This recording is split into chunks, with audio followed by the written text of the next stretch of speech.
psychoanalytical theories of religion. So, Abhi, it's a new kind of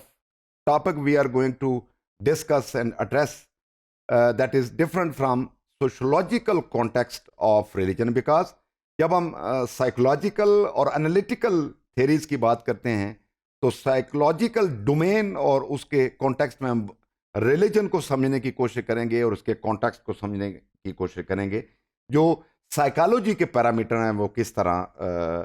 जो हैं वो apply होते हैं रिलीजन के कॉन्टेक्स्ट में, और उसकी अफादियत और उसकी यूटिलिटी और फिर उसकी मीनिंग को समझने में। तो इसमें psycho analytical theory structure of personality,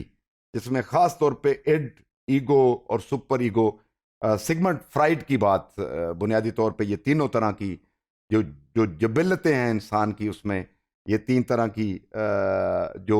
division है हमें मिलती है। ये बुनियादी तौर पे इसकी अगर हम बेस में जाएं, ओरिजिन में जाएं, तो ये सिगमंड फ्राइड ने सबसे पहले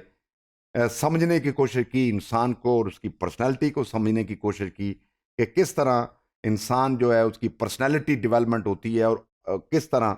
वो फिर एक सेल्फ की रियलाइजेशन और सेल्फ की एक्चुअलाइजेशन के ऊपर काम करता है। तो ये तीन तरह से इड की बात हुई, ईगो की बात हुई और सुपर ईगो की बात हुई। इसमें बुनियादी तौर पे सिगमंड फ्राइड का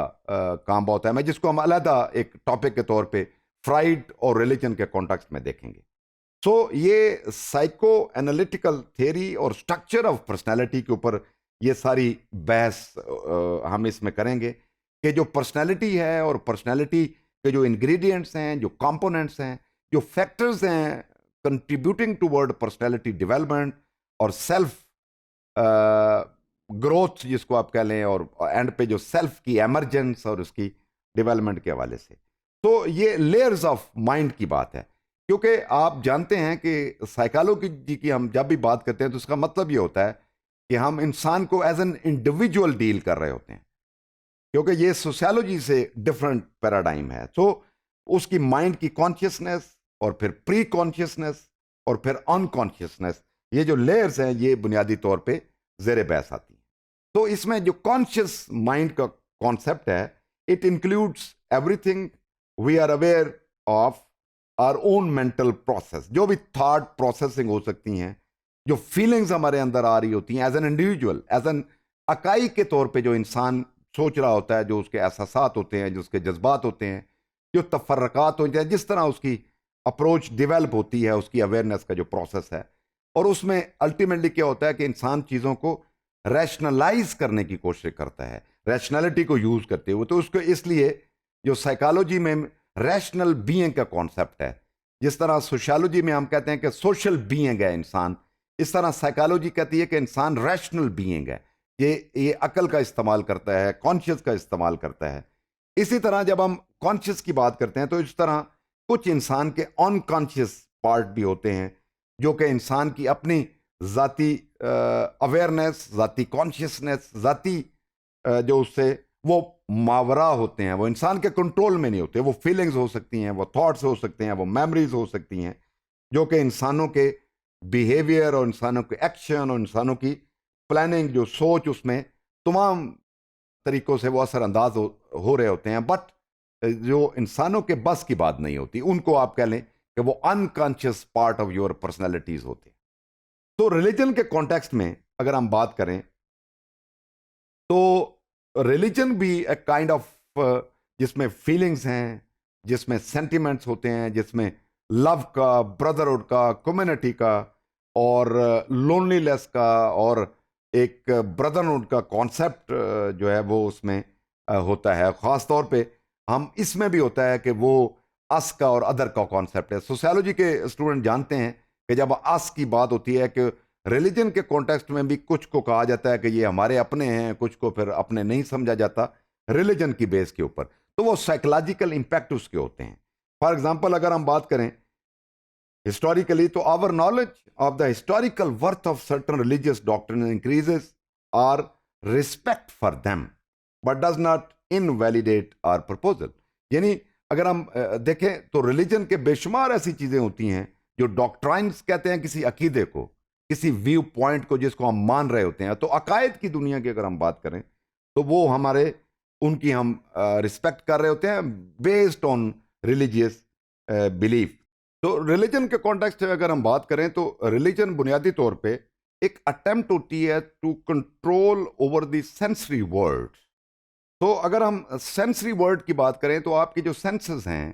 वो साइकोलॉजिकल डोमेन में ज़्यादा फॉल करते हैं सेंसेस के ऊपर। और एक विशफुल लिस्ट होती है इंसान के दिमाग के अंदर कि इस तरह की वर्ल्ड होनी चाहिए, इस तरह की एक एक ख्वाहिशात का, एहसासात का पूरा एक समंदर होता है इंसान। तो वो इनसाइट डेवलप होती रहती है वक्त के साथ साथ with the passage of time. और उनकी नतीजा ये होता है बुनियादी तौर पे कि जब हम बायोलॉजिकल और साइकोलॉजिकल जो उसको फ्रेम ऑफ माइंड मिलता है जो डेवलप होता है और नेसेसिटीज जो उसकी होती हैं जिसको आप प्री कंडीशन कह लें,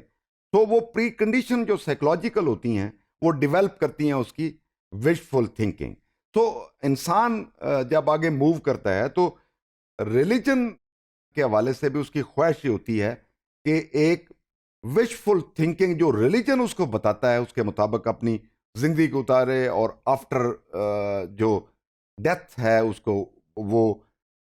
जो भी उसके अकायद हैं उसके मुताबिक उसको वो फोर्सी करता है, वो एंटीसिपेट करता है इस हवाले से। और जो सेंसरी नीड्स हैं उनको भी कंट्रोल करने की कोशिश करता है। और जो उसकी जबिलिटी जिसको इंस्टिंक्चुअल डिजायर्स नीड्स कह लें आप, उनके ऊपर भी कोशिश करता है। तो ये सारा साइकोलॉजिकल प्रोसेसिंग इंसान की वक्त के साथ साथ हो रही होती है। सो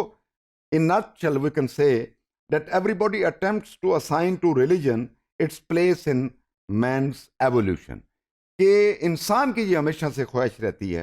जो भी मानने वाला होता है कि उसका जो रिलीजन है और रिलीजियस टीचिंग प्रैक्टिस वगैरह वो उसकी इन प्लेस रहें। जैसे जैसे वो आगे इवॉल्व हो रहा है, मूव कर रहा है वक्त के साथ साथ, तो रिलीजन को रेलेवेंट रहना चाहिए। तो it seems not so much to be lasting acquisition as a parallel to neurosis which the civilized individual must pass through on his way from childhood to maturity। तो ख्वाहिश बुनियादी तौर पे जैसे भी आप एक एक अडल्टहुड की तरफ, एक चाइल्डहुड की तरफ, एक बचपने से आगे निकलते हैं, पास ऑन होते जाते हैं और इंडिविजुअल आगे मूव करता है, तो उसकी ख्वाहिश यही होती है कि उसका जो रिलीजन है उसका जो प्रोसेस है उसके साथ रहे और उसी तरह वो भी उसके साथ ग्रो करता रहे और उसकी जो विशफुल थिंकिंग है, उसके जो अकायद के मुताबिक उसकी जो दुनिया आबाद होती है, अंदर की दुनिया उसकी जो है वो उसके साथ रहे।